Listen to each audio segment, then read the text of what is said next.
Hello YouTube, Big Apple here to review the excellent Walther PPQ.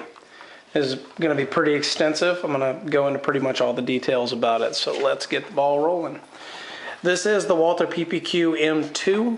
If you see the M2, like what does that mean? Well, the biggest difference, and I think it might be really the only difference, is that the standard Walther PPQ has one of those paddle release mag release deals where you can push it here or push it down here, sort of HK like, and it's ambi on both sides. This one has a standard mag release. As you can see, it's flippable, and I'm going to talk in more detail about that later. So what do I think it would be its best use? Well, I think its best use is home defense, vehicle gun, or maybe recreation. For concealed carry, if you carry a full-size gun, this wouldn't be difficult because it is super lightweight. It does have a really short barrel. The thing that bugs me most about carrying certain guns concealed, especially full-size ones, is when you have a long full-size grip like this. When I have it carried in my holster, it has a tendency to push on my clothes and make it print, etc., etc. But if you do carry a full-size gun concealed, this one will be really good because it is super lightweight, and I'm going to talk about that a little bit more later. So included in the box, 2 mags come with it, 2 factory Walther mags, 3 backstraps, large, medium, small. Comes with a mag loader as well. You can see it right here on this deal. Not as good as an Upalula, but it's whatever. It helps. It's still good. And then another cool thing I really like is that it comes with a target from the factory.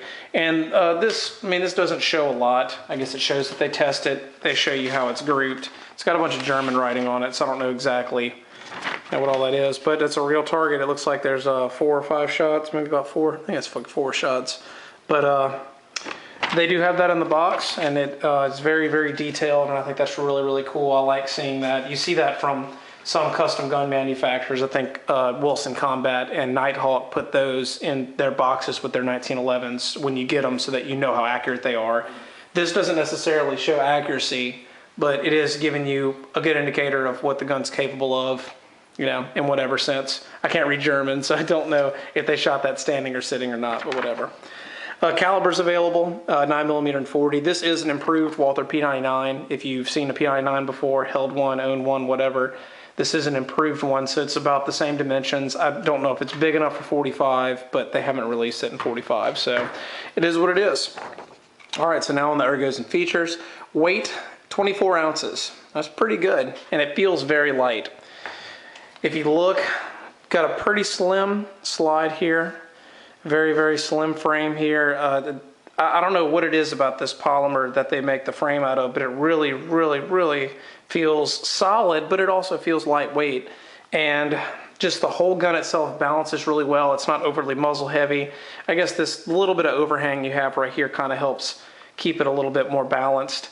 It does feel, to me, it feels a lot lighter than it really is. If you compare it to another one of mine, my SR9C, they feel pretty close to the same. Really not that big of a difference in the SR9C. It's got a shorter slide and a shorter grip right here on the frame, but it gives you a lot of confidence in how this thing feels and how light it really feels.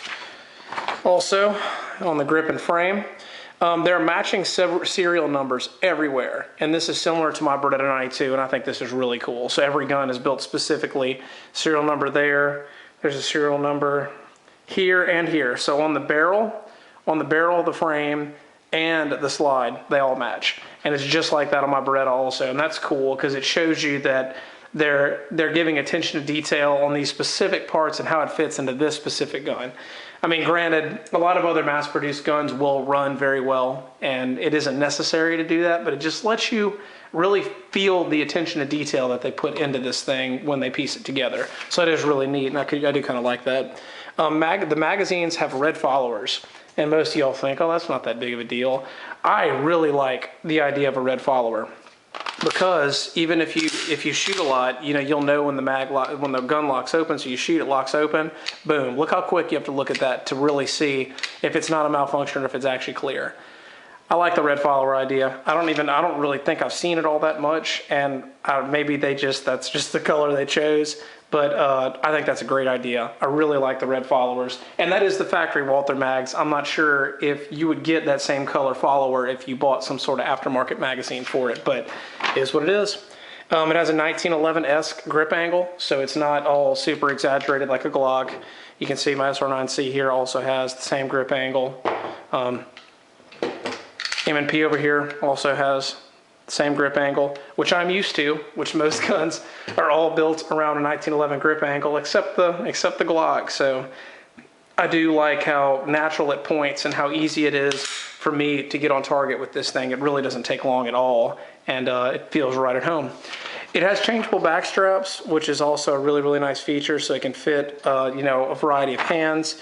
One thing I don't like about it is that the back strap has to be removed with a punch. You can see right here, you have to punch out this guy to be able to take off the back strap.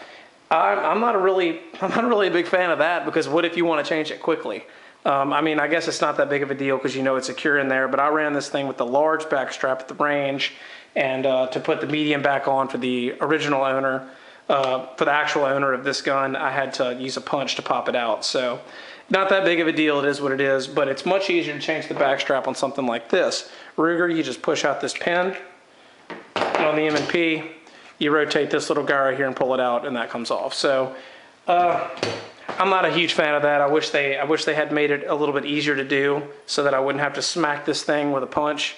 But regardless, it wasn't that difficult to change. I guess it could be more complicated. And the one gripe I have about the back straps is I don't like that small opening in the bottom. So what do I mean by that? That guy right there is what I'm talking about. If you look at that little opening right there, you might say, yeah, that's not that huge of a deal. It isn't. But if you get a tight grip like me, especially with the larger back strap, I like it to fill my hand really well. That little ridge right there can kind of get annoying and start digging into you, especially when you're feeling under recoil. I like the more smoothed out version, the M&P here. I know you're going to say I keep comparing this. Obviously, have a little bit of bias because this is my favorite gun, but I guess it's a good basis of comparison. You can see how rounded this one is. There is no gap. There is no hole. And the Ruger is also similar. It's bumped out, but there is no gap or hole or anything. I guess down here there is, but that doesn't really touch your palm anyway. So that's my one gripe with the back straps. I do like the change. Anytime you have back straps that you can change out, you get flexibility in the grip. I do really like that though. It has really, really nice texturing, and it has a flat trigger guard. So if, for whatever reason, you like to shoot with your index finger up there, you can do it. If you need to push it against some sort of barrier or something, if you're running a gun and having a good time, if you want to just try shooting at long range or something, you can get a lot of force on that thing, and it's not going to move because it's ridged out right there, you can see. And I really like this texturing. Not overly aggressive, but also not too subtle. It gives you a lot of confidence when you pick it up and lets you know that you're not going to drop it. So really good texturing. The magazine release is very positive, and mags drop free even if the slides lock back. It's not ambi like the non-M2 version, but it is swappable. So like I said earlier, standard PPQ is going to have a different kind of mag release. This one has the button. But one thing I do like, I don't think I've ever felt a gun that the mags drop this easy. I mean, there's nothing to it. And I guess I could use that to lock it back. And if it's locked back, still, I mean, it's like it's on rails. It's really, really, really positive. Probably the most positive magazine ejection I've ever felt in a gun. And, you know, I guess that's saying a lot because I have done a lot of shooting, but I really, really like the mag release on this. I also like how I don't have to change my grip to get to it. So it's out of the way when I'm shooting. If I'm going to one hand, I really don't have to, like some guns, I have to flip it in my hand to get to it. This one, I come off my firing grip and I just squeeze and I can get to it. So I do like the mag release. That's really nice. If I was shooting with the M2, I mean not the non-M2 version without this button release, I tend to use my trigger finger on mag releases like that. I come off and push down here. I do that similar on my SR9 since it has an ambi mag release. I tend to find myself pushing it here rather than hitting it with my thumb because I don't have to move my hand as much. Right when I come off the trigger after firing, I hit it over there. So it is what it is, but I really, really, really like that mag release. It's awesome. It does have an ambi slide release, which I really like. It's very flat and low profile, and it's on both sides. See, so it's ambi.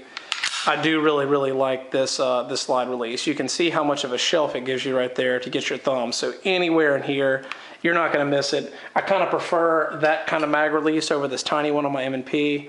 You know, granted, this is still good, still adequate. Same thing with my Ruger. It's adequate. It's tiny. It's adequate.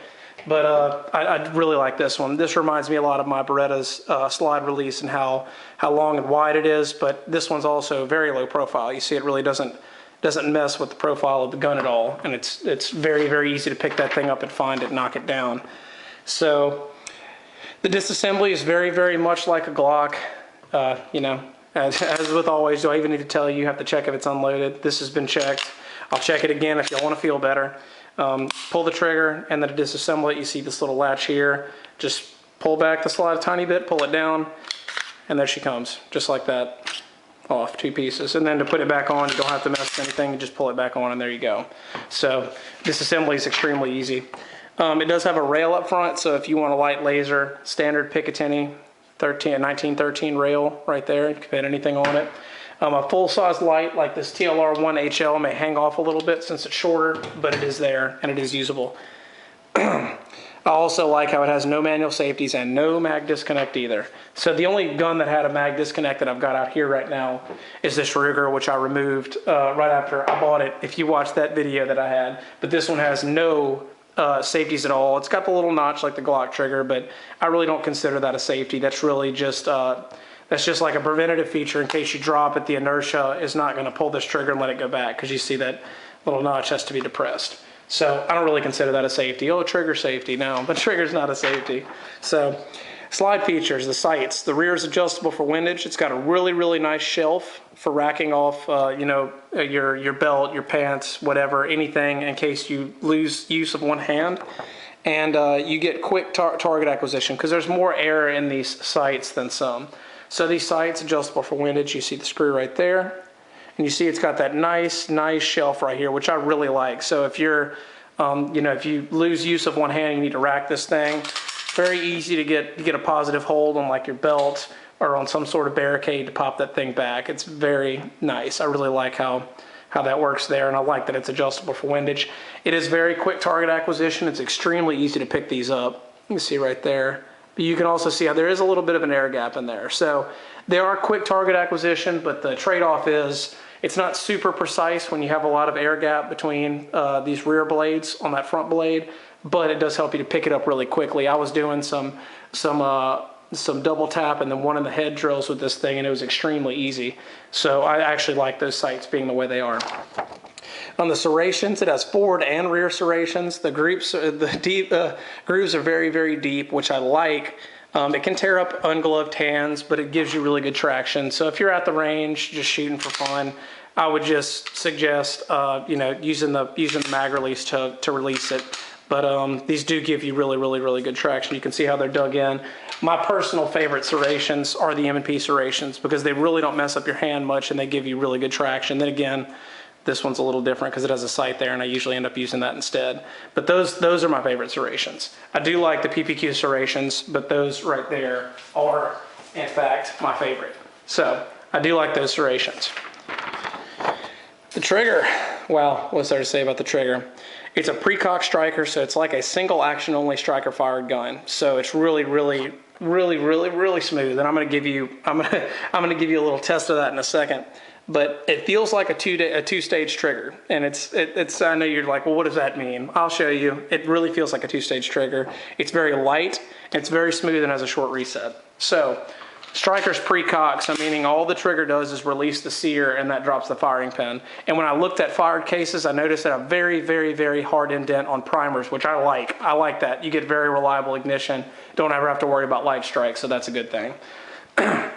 It's pre-cocked, so I was saying it's like a two-stage. They say, oh, there's very little travel. Well, there's very little travel after you take it up. So it's very easy to predict the break for me. I just get it to right there. I really don't even have to think about it. I just get it to right there, and then it feels like nothing. And then your reset is right there.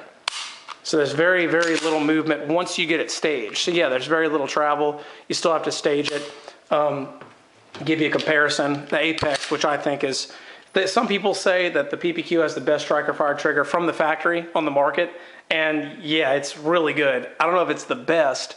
You know, that's up to personal preference, but for me, that's a really, really good factory trigger. I still think the best Polymer striker fire trigger, though, is this Apex, just because of how little the travel is and just how smooth it feels. There's nothing to this trigger. But then again, this is an aftermarket trigger. This is not from the factory. So, you know, take it for what it's worth. I think factory-wise, this trigger's better. So accuracy, proof is in the box because they put a target in there. It's very easy to do your follow-up shots. Like I said, a lot of that has to do with these sights here. Recoil management does feel very good too, good low bore axis. And it does have a 4-inch barrel, so you get slightly shorter sight radius, slightly less velocity, but I mean, it's still gonna be adequately accurate. Accessories, they're a bit sparse since the gun isn't as common. You can't really find holsters and sights and stuff. It does use Walther P99 sights, so you know, you can use that. I don't think it shares Walther P99 holsters. Maybe it does, but the M2 version and the regular version may be a little different also, since that mag release is different. So do a little research finding a holster. The owner of this gun actually does have a decent holster for it. He had to order it from IMI in Israel though, so it's a little bit hard to find accessories like that. Factory Walther mags can get pretty expensive. I've seen them around 45, 50 bucks per magazine, which is a lot. The M2 mags are different, by the way. Make sure you remember that. M2 meaning this slide release right here. There are some companies that make good aftermarket magazines for them. I would just suggest going with those. I don't think you're going to have any issues. They're made quality. You can actually even get some that have a larger base plate that holds 17 rounds. So this one holds 15. I guess I forgot to talk about capacity. 15 rounds, which is still really good for a standard, you know, 9mm service gun. 15 rounds is adequate. Some others hold 17, but that 15 is just fine. So price, it can be had between $500 and $600, which I think is awesome value. And overall, I think this is a great option for home defense or vehicle carry. So it's a very, very high quality gun. Like I said, I probably wouldn't carry it concealed just because I don't like carrying full-size guns concealed, because I eventually get sick of them and leave them at home. So I prefer compacts and subcompacts for concealed carry, but for just a standard good home defense or vehicle defense gun where you're not constrained by size. That's the one time you're not constrained by size. If you're not using a carbine, rifle, or shotgun, and you want a good just like travel pistol or something, this one's awesome. I really, really like this gun. So good review from me. I think that's one of the best striker fired polymer handguns out there today. It really is that easy to shoot. It really is that nice. This is Big Apple. Thanks for watching.